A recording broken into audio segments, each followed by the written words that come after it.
ನಮಸ್ಕಾರ ರೀ ಎಲ್ಲರಿಗೂ ಅನ್ನಪೂರ್ಣ ಕುಕಿಂಗ್ ಚಾನಲ್ಗೆ ಸ್ವಾಗತ ರೀ. ನಾನಿವತ್ತು ಕ್ಯಾರೆಟ್ ಹಲ್ವಾ ಮಾಡ್ಬೇಕಂತ ಮಾಡೀನಿ. ಅದಕ್ಕೆ ಬೇಕಾದ ಸಾಮಾನುಗಳನ್ನು ನೋಟ್ ಮಾಡ್ಕೊರಿ.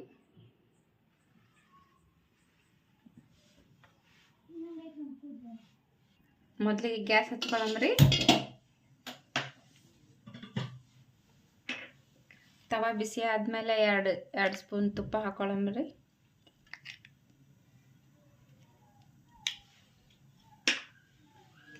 ತುಪ್ಪ ಬಿಸಿ ಆಗಲ್ರಿ. ನಮ್ಮದು ಹೊಸದಾಗಿ ಚಾನಲ್ ಓಪನ್ ಆಗೈತ್ರಿ. ಪ್ಲೀಸ್ ಸಬ್ಸ್ಕ್ರೈಬ್ ಮಾಡಿರಿ, ಲೈಕ್ ಮಾಡಿರಿ, ಶೇರ್ ಮಾಡಿರಿ, ಕಮೆಂಟ್ ಮಾಡಿರಿ. ಗೋಡಂಬಿ ಹಾಕೊಂಡ್ರಿ.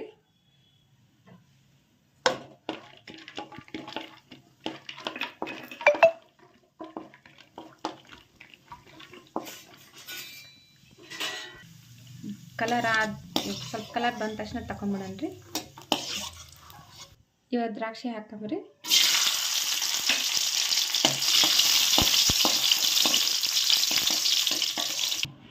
ಮತ್ತೆ ಇನ್ನೊಂದು ಸ್ಪೂನ್ ತುಪ್ಪ ಹಾಕಂಬ್ರಿ. ಇದಕ್ಕೆ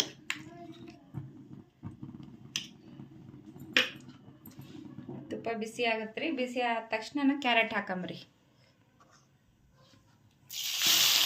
ನಾನಿಲ್ಲಿ 2 ಕಪ್ ಕ್ಯಾರೆಟ್ ತಗೊಂಡಿನ್ರಿ.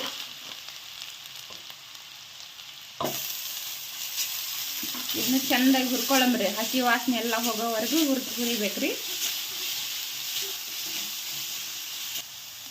ಚಂದನಾಗಿ ಹುರಿಬೇಕ್ರಿ. ಇದು ಹಸಿ ವಾಸನೆ ಎಲ್ಲ ಹೋಗೋವರೆಗೂ, ನೀರಿನ ಅಂಶ ಎಲ್ಲ ಹೋಗೋವರೆಗೂ ಹುರ್ಕೋಬೇಕ್ರಿ. ನೋಡ್ರಿ ಚೆನ್ನಾಗಿ ಹುರಿತ್ರಿ. ಇದು ಈಗ ಹುರಿದ ತಕ್ಷಣ ಐತಲ್ರಿ 1 ಕಪ್ ಹಾಲು ಹಾಕೋಬೇಕ್ರಿ. ಹಾಲು ಚಂದಾಗಿ ಕುದಿಬೇಕ್ರಿ. ಕುದಿವರೆಗೂ ಹಿಂಗೆ ಮಿಕ್ಸ್ ಮಾಡ್ಕೊತ ಇರ್ಬೇಕ್ರಿ. ಇದೆಲ್ಲ ಚೆಂದಾಗಿ ಹಿಂಗೋವರೆಗೂ ಹಿಂಗೆ ಮಿಕ್ಸ್ ಮಾಡ್ಕೊತ ಇರ್ಬೇಕ್ರಿ.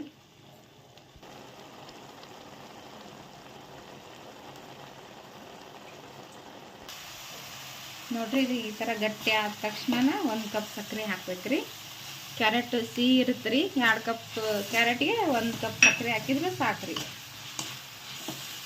ಚೆಂದಾಗಿ ಮಿಕ್ಸ್ ಮಾಡ್ಬೇಕ್ರಿ. ಇದೆಲ್ಲ ಗಟ್ಟಿ ಆಗೋವರೆಗೂ ಹಿಂಗೆ ಮಿಕ್ಸ್ ಮಾಡ್ಕೊತ ಇರ್ಬೇಕ್ರಿ. ನೋಡ್ರಿ ಹಿಂಗೆ ಕಲ್ಸ್ಕೊತ ಇರ್ಬೇಕ್ರಿ. ತಳ ಹತ್ತಿ ಬಿಡುತ್ತಿಲ್ಲ ಅಂದ್ರೆ ನೋಡ್ರಿ ಈ ಥರ ಗಟ್ಟಿ ಆಗುತ್ತೆ ರೀ. ಗಟ್ಟಿ ಆದ ತಕ್ಷಣ ಹುರಿದಿಟ್ಕೊಂಡಿರೋ ಗೋಡಂಬಿ ಹಾಕೊಂಡ್ರಿ. ಆಮೇಲೆ ಹುರಿದಿಟ್ಕೊಂಡಿರೋ ದ್ರಾಕ್ಷಿ ಹಾಕ್ತೀನಿ ರೀ. ಚೆನ್ನಾಗಿ ಮಿಕ್ಸ್ ಮಾಡಿರಿ. 1 ಚಮಚ ಏಲಕ್ಕಿ ಪುಡಿ ಹಾಕ್ತಿದ್ರಿ ಫ್ಲೇವರ್ಗೋಸ್ಕರ.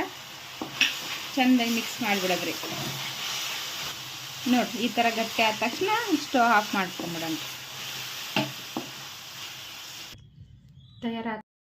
ರೆಡಿ ಆಯ್ತು ನೋಡ್ರಿ ಬಿಸಿ ಬಿಸಿ ಕ್ಯಾರೆಟ್ ಹಲ್ವಾ. ಈ ಚಳಿಗೆ ಬಿಸಿ ಬಿಸಿ ಕ್ಯಾರೆಟ್ ಹಲ್ವಾ ತಿಂದು ಹೇಗಿದೆ ಅಂತ ಕಮೆಂಟ್ನಲ್ಲಿ ಹೇಳ್ರಿ.